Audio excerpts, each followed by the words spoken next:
કલ્પના કરો કે એક અત્યંત આધુનિક લાખો ખેલાડીઓવાળી એક વર્ચ્યુઅલ રિયાલિટી ગેમ ચાલી રહી છે. આ ગેમ એટલી બધી વાસ્તવિક છે કે ખેલાડીઓ સાવ ભૂલી જ ગયા છે કે તેમણે આંખો પર પેલો કોઈ હેડસેટ પહેર્યો છે. હા, એ તો બહુ સામાન્ય છે આજકાલ. બરાબર ને? હવે આ ગેમની અંદર લોકો રડી રહ્યા છે, એકબીજા સાથે લડી રહ્યા છે, સંપત્તિ ભેગી કરી રહ્યા છે અને શાંતિ સ્થાપવા માટે મોટી મોટી કોન્ફરન્સ પણ કરી રહ્યા છે.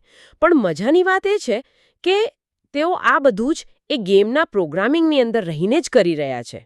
સાચી વાત. કોઈ એ વિચારવા જ તૈયાર નથી કે આ ગેમની બહાર શું છે. અથવા તો જો એક બીજું ઉદાહરણ લઈએ. કોઈ અજાણ્યા શહેરમાં રસ્તો શોધવા માટે કોઈ વ્યક્તિ જીવતોડ પ્રયાસ કરી રહ્યો હોય. તે ડાબે વળે છે, જમણે વળે છે, પણ દરેક વખતે ખોવાયેલો જ રહે છે. હવે કેમ? કારણ કે તેના હાથમાં જે નકશો છે તે કોઈ બીજા શહેરનો છે. મને લાગતું હતું કે આપણે બધા આપણા જીવનમાં આવું જ કંઈક કરી રહ્યા છીએ. આપણને લાગે છે કે આપણી પાસે સાચું માર્ગદર્શન છે, પણ વાસ્તવમાં આપણો પાયો જ ખોટો છે. બિલકુલ. અને આજના આપણા ગહન અભ્યાસનો સૌથી ચોંકાવનારો મુદ્દો પણ આ જ છે. મતલબ, જ્યારે તમારી પાયાની સમજણ જ ભ્રામક હોય ને, ત્યારે તમે ગમે તેટલા સાચા નિર્ણયો લેવાનો પ્રયાસ કરો, પરિણામ તો એ જ આવવાનું. હા, પરિણામ હંમેશા અસંતોષકારક જ આવે. આપણે એ ખોટા નકશાને કે પછી પેલા વર્ચ્યુઅલ રિયાલિટીના હેડસેટને જ અંતિમ સત્ય માની બેઠા હોઈએ છીએ. અને પછી આપણે ફરિયાદ કરીએ છીએ કે દુનિયામાં આટલું બધું દુઃખ કેમ છે. ખરેખર. અને આ જ વિચાર આપણને આજના સ્રોત તરફ લઈ જાય છે. આજે આપણી પાસે હરબંસ પટેલ દ્વારા લખાયેલો અર્થના અનર્થો નામનો એક એવો ગ્રંથ છે જે આપણી સામાન્ય બુદ્ધિ અને આપણી કહેવાતી ધાર્મિક માન્યતાઓના મૂળિયા જ હલાવી નાખે છે. હા, એ પુસ્તક બહુ જ ઊંડી વાતો કરે છે. મેં જ્યારે આ સ્રોતનો અભ્યાસ કર્યો ને, ત્યારે મને મગજમાં એકદમ લાઇટ થઈ ગઈ. પુસ્તક સીધો જ દાવો કરે છે કે આજે જગતમાં જે કંઈ પણ અશાંતિ, મતભેદ કે માનસિક સંઘર્ષ જોવા મળે છે તે કોઈના ખરાબ ઈરાદાઓનું પરિણામ નથી. બરાબર. તે માત્ર ને માત્ર આપણા સંકુચિત દૃષ્ટિકોણનું પરિણામ છે. આજે આપણું મિશન એ જ છે કે આ દુનિયાને એક ભ્રમ તરીકે સમજવી, ઉચ્ચ લોકોમાંથી આવતા સંત, સદ્ગુરુની ભૂમિકા શું છે અને અંતે મુક્તિ માટે કરણી અને સુરત શબ્દયોગનું મહત્વ શું છે તે જાણવું. જુઓ, સ્રોત બહુ સરસ રીતે સમજાવે છે કે આ આખી દુનિયા એ જાગૃત ન થયેલા આત્માઓનો એક મેળો છે. અહીં દરેક વ્યક્તિ પોતપોતાની સીમિત જાગૃતિના સ્તર પર જીવી રહી છે. તમે જે પેલા વર્ચ્યુઅલ રિયાલિટીની વાત કરીને, હા, તો તે આધ્યાત્મિક પરિભાષામાં માયા અને કાળપુરુષની રચના છે. ઓ, કાળપુરુષ. હા, કાળપુરુષ એટલે કે આ ત્રણ લોકોનો સર્જક. ભૌતિક દુનિયા જે આપણે જોઈએ છીએ, સૂક્ષ્મ દુનિયા જ્યાં વિચારો અને સપનાઓ હોય છે, અને કારણ દુનિયા જ્યાં કર્મોના બીજ સચવાયેલા છે. સ્રોત મુજબ આ ત્રણેય લોકો કાળ અને માયાની હદમાં જ આવે છે. એક મિનિટ જરા ઊભા રહો. આ ત્રણ લોક અને કાળપુરુષવાળી વાત બહુ જ રસપ્રદ છે. જો આ આખી દુનિયા એક સોફ્ટવેર છે અને કાળપુરુષ એનો એડમિનિસ્ટ્રેટર છે, તો શું આપણું મન, આપણી બુદ્ધિ? હા, જે સૌથી મોટી ભ્રાંતિ છે, જેમાં દુનિયાના મોટા ભાગના વિદ્વાનો, વૈજ્ઞાનિકો અને તત્વચિંતકો ફસાયેલા છે. અચ્છા. સ્રોત એકદમ સ્પષ્ટ કરે છે કે અંતઃકરણ એટલે મન. હા, અંતઃકરણ, જેમાં આપણું મન, બુદ્ધિ, ચિત્ત અને અહંકાર આવે છે, તે બધું જ માયાની જ પેદાશ છે. તે કાળપુરુષ દ્વારા આત્માને એટલે કે શુદ્ધ ચેતનાને આપવામાં આવેલા ઉપકરણો છે, જેથી આત્મા આ દુનિયાનો અનુભવ કરી શકે. ઓહ, એટલે કે આ તો એક ભયંકર વિરોધાભાસ ઊભો થાય છે. કેવી રીતે? જુઓ, જો મારી બુદ્ધિ એ આ ભ્રામક દુનિયાની જ પ્રોડક્ટ છે, તો હું એ જ બુદ્ધિનો ઉપયોગ કરીને આ ભ્રમમાંથી બહાર કેવી રીતે આવી શકું? હું જો તર્ક લગાવીશ, વિજ્ઞાનનો ઉપયોગ કરીશ, તો પણ હું એ જ પ્રોગ્રામિંગની અંદર ગોળ ગોળ ફરતી રહીશ, ખરું ને? બિલકુલ સચોટ વાત. મન પોતે જ આ ભ્રમનો સર્જક અને રક્ષક છે. હા. તો તે માયાની વિરુદ્ધ ક્યારેય જઈ જ શકે નહીં. સ્રોત કહે છે કે દુનિયાના સર્વશ્રેષ્ઠ વૈજ્ઞાનિકો પણ સ્વીકારે છે કે તેઓએ આ બ્રહ્માંડનો માંડ 1% જ હિસ્સો જાણ્યો છે. ખાલી 1%? હા. મનના સહારે તમે બ્રહ્માંડની ભૌતિક સીમાઓ માપી શકો છો, આકાશગંગાઓ શોધી શકો છો, પણ મનની સાથે હંમેશા એક અદૃશ્ય દોરી જોડાયેલી હોય છે, જે આત્માને પાછો નીચે ભૌતિકતા તરફ ખેંચી લાવે છે. મન ક્યારેય શુદ્ધ ચેતનાના એટલે કે સુરતના મૂળ સ્થાન સુધી પહોંચી જ ન શકે. આ તો જાણે આપણે કોઈ કર્ણનમાં ફસાયા હોઈએ અને જેટલો વધારે બચવાનો પ્રયાસ કરીએ, મતલબ જેટલું વધારે વિચારીએ, એટલા જ વધારે ઊંડા ખૂંપતા જઈએ ન જેવું થયું. હા, સાવ એવું જ. તો પછી સવાલ એ થાય કે આમાંથી બહાર નીકળવાનો રસ્તો શું છે? જો સિસ્ટમ અંદરથી લોક છે, તો કોઈ બારણું છે ખરું? અને આ જ જગ્યાએ સ્રોતમાં સાચા સંત સતગુરુના ખ્યાલનો પ્રવેશ થાય છે. ઓકે. તમે જે બારણાની વાત કરીને તે બારણું માત્ર બહારથી જ ખુલી શકે તેમ છે. સ્રોત સમજાવે છે કે સાચા સંતો આ 3 લોકોની એટલે કે કાળ અને માયાની હદમાંથી નથી આવતા. તો ક્યાંથી આવે છે? તેમનું મૂળ સ્થાન આ શારીરિક અને માનસિક બ્રહ્માંડોથી ઘણું પર છે. ચાલો અને થોડું વિગતવાર સમજીએ. એટલે કે તેઓ આ વર્ચ્યુઅલ રિયાલિટી ગેમના ખેલાડીઓ નથી, પણ ગેમની બહારથી આવેલા કોઈ માર્ગદર્શક છે. બરાબર. પુસ્તકમાં આ ઉચ્ચ લોકોનું વિસ્તૃત વર્ણન છે, જેમ કે સતલોક, અલખલોક, અગમલોક અને અંતિમ મુકામ એવા રાધાસ્વામી ધામનો ઉલ્લેખ કરવામાં આવ્યો છે. રાધાસ્વામી ધામ? હા. આ સ્થાનો માયા, કાળ, જન્મ, મરણ અને કર્મના સિદ્ધાંતોથી સંપૂર્ણપણે મુક્ત છે. ત્યાં માત્ર શુદ્ધ ચેતના અને દૈવ્ય પ્રકાશનું સામ્રાજ્ય છે. સાચા સંત સદ્ગુરુ ત્યાંથી આવે છે. બરાબર. અને તેમનો એકમાત્ર ઉદ્દેશ્ય અહીં ફસાયેલી પેલી સુરત એટલે કે આત્માને જગાડીને પાછી તેના મૂળ ઘરે લઈ જવાનું છે. પણ જુઓ, મને એક સવાલ થાય છે. જો આ સંતો આટલા ઊંચા લોકમાંથી આવતા હોય તો સામાન્ય લોકો શા માટે તેમને ઓળખી શકતા નથી? જો મારી સામે કોઈ આટલી શક્તિશાળી આધ્યાત્મિક વ્યક્તિ ઊભી હોય તો મને તો તરત ખબર પડી જવી જોઈએ ને. એવું નથી થતું, કારણ કે આપણે તેમને ખોટા માપદંડોથી માપીએ છીએ. અચ્છા, કેવી રીતે? મેં અગાઉ કહ્યું તેમ આપણી પાસે માત્ર મન અને બુદ્ધિ જ છે. આપણે ગુરુની મહાનતા કેવી રીતે નક્કી કરીએ છીએ? આપણે જોઈએ છીએ કે ગુરુ પાસે કેટલી સંપત્તિ છે, કેટલા લાખો અનુયાયીઓ છે. હા, કેવા આશ્રમો છે. બિલકુલ. અથવા તે હવામાંથી ભસ્મ કાઢવા જેવા કોઈ ચમત્કારો કરી શકે છે કે નહીં.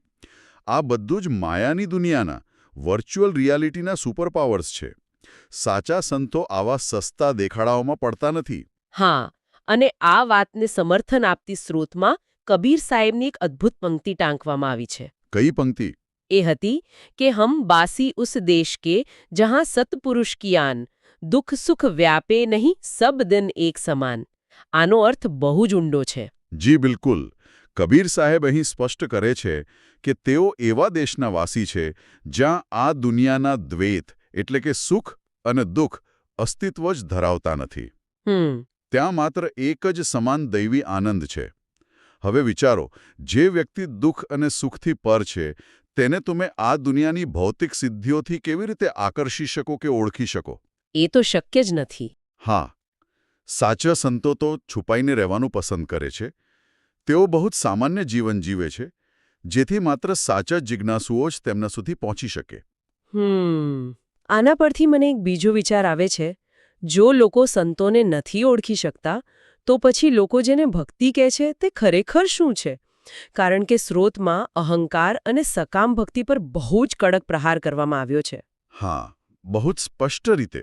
મને તો એવું લાગે છે કે આપણે ભક્તિને એક વેન્ડિંગ મશીન બનાવી દીધી છે. આપણે મંદિરમાં જઈએ છીએ, એક સિક્કો કે પ્રસાદ નાખીએ છીએ અને અપેક્ષા રાખીએ છીએ કે નીચેથી આપણું મનપસંદ કામ પૂરું થઈને બહાર આવે. હા, સાવ સાચું કીધું. જો મારો દીકરો પાસ થશે તો હું આટલા નાળિયેર વધેરીશ.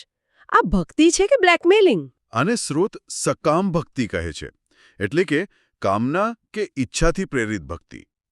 અને હકીકતમાં આ એક આધ્યાત્મિક વેપાર જ છે. વેપાર. હા, અહંકાર અહીં સૌથી મોટો ભાગ ભજવે છે. વ્યક્તિ ગર્વથી કહેતો ફરે છે કે હું ભક્ત છું, હું આટલા ઉપવાસ કરું છું.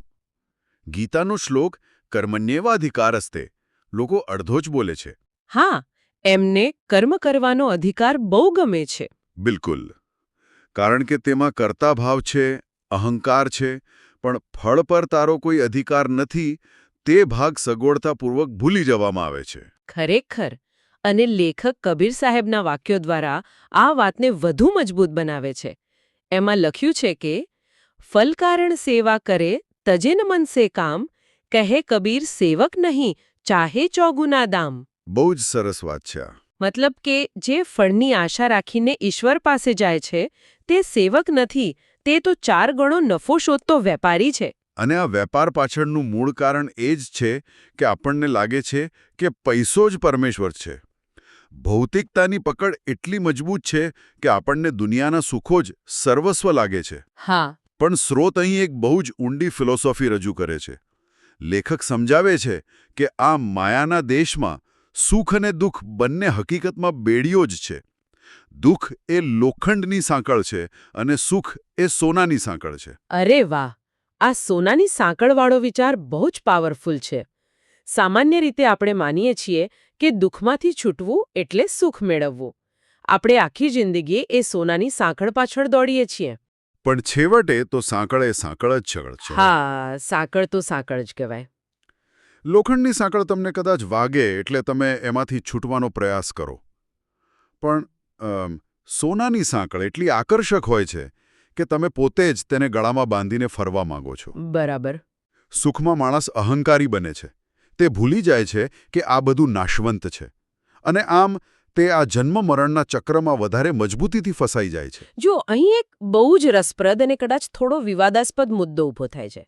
સ્રોતમાં દાન, સમાજ સેવા અને વાસ્તવિક મુક્તિ વચ્ચેના તફાવતની વાત છે. અત્યાર સુધી આપણે એવું જ સાંભળતા આવ્યા છીએ કે દાન કરવું, ગરીબોની મદદ કરવી, સામાજિક સેવા કરવી એ જ સૌથી મોટો ધર્મ છે. માનવ સેવા જ પ્રભુ સેવા. પણ આ સ્રોત કહે છે કે આ કર્મો પણ તમને જન્મ-મરણના ચક્રમાં બાંધે છે. હા, એવું જ કે છે. મારે અહીં થોડો પુશબેક આપવો છે. આ વાત ગળે ઉતરવી થોડી મુશ્કેલ છે. જ્યારે દુનિયામાં લાખો લોકો ગરીબીમાં છે, ભૂખમરાથી પીડાય છે, ત્યારે આ બધું છોડીને માત્ર પોતાની મુક્તિ શોધવા બેસી જવું શું એ સ્વાર્થીપણું નથી લાગતું? શું આધ્યાત્મિકતા આપણને સામાજિક જવાબદારીઓથી ભાગવાનું શીખવે છે? આ એક એવો પ્રશ્ન છે જે દરેક જિજ્ઞાસુના મનમાં ઉદ્ભવે છે. અને તે બહુ જ વ્યાજબી છે, હું સમજુ છું. પણ લેખક સ્ત્રોતમાં બહુ જ વૈજ્ઞાનિક રીતે આનું ખંડન કરે છે. કેવી રીતે? આધ્યાત્મિક વિજ્ઞાન સમજાવે છે કે આ દુનિયા, મતલબ માયાનો દેશ, એક પ્રકારની જેલ કે સુધારણા ગૃહ છે. અહીં દરેક જીવ પોતાના પાછલા કર્મોનો હિસાબ ચૂકવી રહ્યો છે. તમે ગમે તેટલા પ્રયત્નો કરો, આ દુનિયામાંથી રોગ, ગરીબી અને સંઘર્ષ ક્યારેય કાયમ માટે નાબૂદ નહીં થાય. તો શું આપણે કોઈની મદદ જ ન કરવી જોઈએ? કોઈને ભૂખે મરવા દેવા? ના, સ્ત્રોત એમ બિલકુલ નથી કહેતો કે મદદ ન કરવી. અચ્છા. તે દાન કે સેવા કેવી રીતે અને કયા ઈરાદાથી થાય છે તેના મિકેનિઝમ પર પ્રકાશ પાડે છે. સમજો કે કર્મ એ એક બેંક એકાઉન્ટ જેવું છે. બરાબર. જો તમે કોઈ ગરીબને દાન આપો છો અને મનમાં એવો ભાવ છે કે મેં આ પુણ્ય કર્યો, તો તમે એક આધ્યાત્મિક લોન આપી રહ્યા છો. હવે પ્રકૃતિનો નિયમ છે કે દરેક ક્રિયાની પ્રતિક્રિયા થાય. એટલે વ્યાજ મળશે? હા, આ પુણ્યનું ફળ એટલે કે વ્યાજ ભોગવવા માટે તમારે ફરીથી આ દુનિયામાં જન્મ લેવો જ પડશે.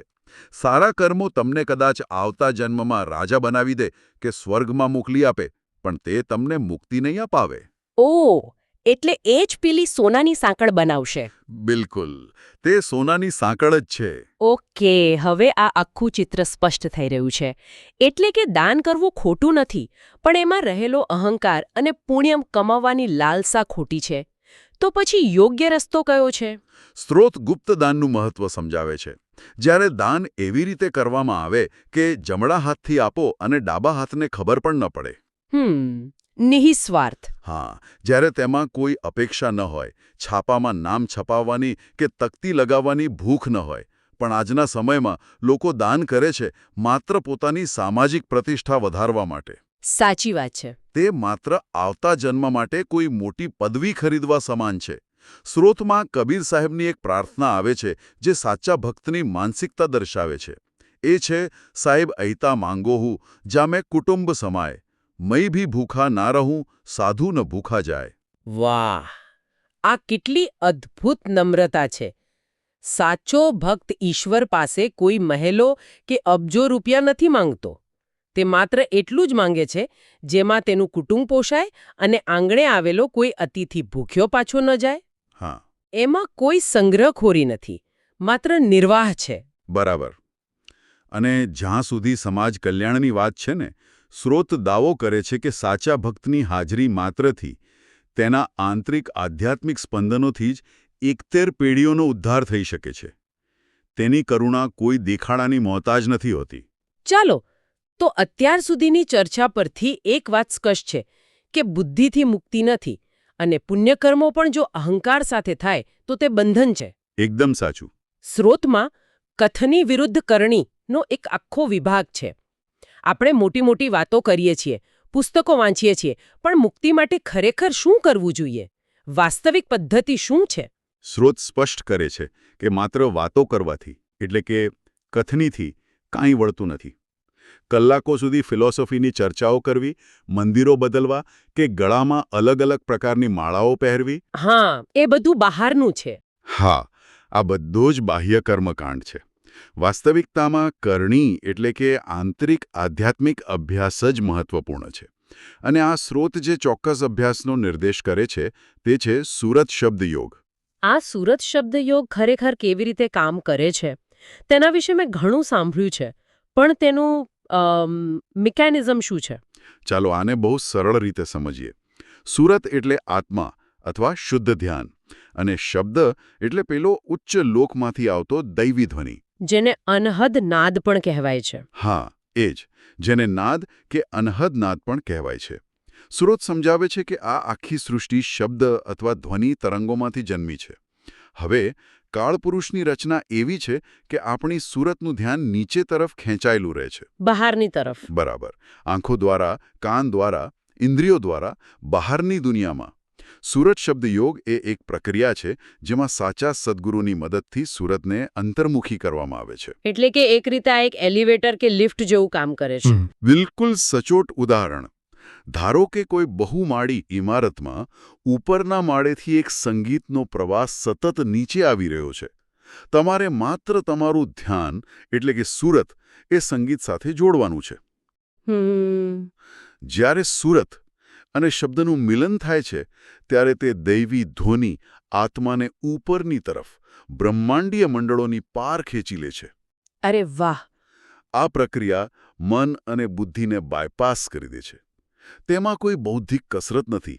પણ જુઓ, આ કરવા માટે કઈ વસ્તુની સૌથી વધુ જરૂર પડે છે? મુખ્ય 3 વસ્તુઓ છે: સાચો સત્સંગ, સાચા સદ્ગુરુની શરણ અને આંતરિક ધ્યાનનો નિયમિત અભ્યાસ. અને આમાં સૌથી મોટી શરત છે નમ્રતા. નમ્રતા? હા. સ્રોતમાં કબીર સાહેબનો એક બહુ કડક ઉલ્લેખ છે. તેઓ કહે છે કે કરણી વિના કથની કરનાર ભસતા કૂતરા સમાન છે. ઓહ, આ તો બહુ આકરા શબ્દો છે.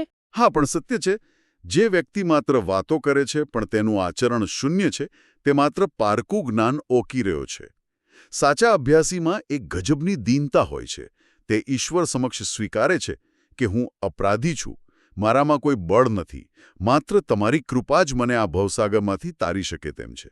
આ આખી ચર્ચા ખરેખર આપણી ઊંડી માન્યતાઓને ઝંઝોડી નાખે તેવી છે. આપણે જેને ધર્મ અને આધ્યાત્મિકતા માની બેઠા હતા તે કદાચ માત્ર એક સામાજિક વ્યવસ્થા કે અહંકાર પોષવાનું સાધન બની ગયું છે. હા, અને આ જ્ઞાનની પ્રસ્તુતતા આજના સમયમાં સૌથી વધુ છે. કેવી રીતે? આપણે આપણી અમૂલ્ય ચેતનાને, આ માનવ જન્મની અદ્ભુત તકને સાવ અર્થહીન દુનિયાવી બાબતોમાં વેડફી રહ્યા છીએ. કોઈની નિંદા કરવામાં, સ્ટેટસ બતાવવામાં કે પછી ડિબેટ જીતવામાં. હા, સાચી વાત છે.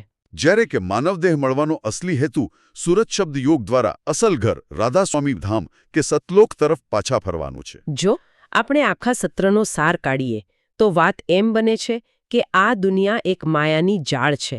આપણું મન કોઈ ઉકેલ નથી, પણ એ જાળનો જ એક મજબૂત દોરો છે. બિલકુલ. આપણે સકામ ભક્તિ અને દેખાડાના દાન દ્વારા પુણ્ય તો કમાઈએ છીએ, પણ તે પુણ્ય આપણને પેલી સોનાની સાંકળથી આ જન્મ-મરણના ચક્કરમાં બાંધી રાખે છે. મુક્તિ માત્ર ત્યારે જ શક્ય છે જ્યારે કોઈ સાચા સંત, સતગુરુ મળે જ્યાં સિસ્ટમની બહાર ના હોય. હા. અને તેઓ આપણને સુરત શબ્દ યોગના માર્ગે જોડે. એકદમ સચોટ સારાંશ છે. આ પુસ્તક આપણને એક દર્પણ બતાવે છે, જેમાં આપણે આપણી પોતાની આધ્યાત્મિક ગરીબી જોઈ શકીએ છીએ અને પછી સાચી દિશામાં ડગલા માંડી શકીએ છીએ. તો આજના આ ગહન અભ્યાસના અંતે હું દરેક માટે એક બહુ જ ઊંડો અને વિચારવા જેવો પ્રશ્ન મૂકીને જવા માંગુ છું. જરૂર. આપણે હંમેશા આપણા પાપોથી, આપણી ખરાબ આદતોથી બચવા માંગીએ છીએ અને તેનાથી ડરીએ છીએ. પણ જરા થોભીને વિચારજો, આપણે આપણી જે સદ્ભાવનાઓ, આપણા જે મોટા મોટા પુણ્ય કર્મો અને આપણી જે કહેવાતી ધાર્મિક ક્રિયાઓ પર સૌથી વધુ ગર્વ કરીએ છીએ. હા, શું એવું બની શકે કે આ જ ક્રિયાઓ, આ જ અહંકાર તે અદ્રશ્ય સોનાની સાંકળ હોય જેણે આપણને સૌથી મજબૂતીથી આ ભ્રમની દુનિયામાં બાંધી રાખ્યા છે? આ પ્રશ્ન સાથે જ આપણે આજના સત્રને વિરામ આપીએ છીએ. વિચારતા રહેજો અને તમારી અંદરના સત્યની શોધ કરતા રહેજો.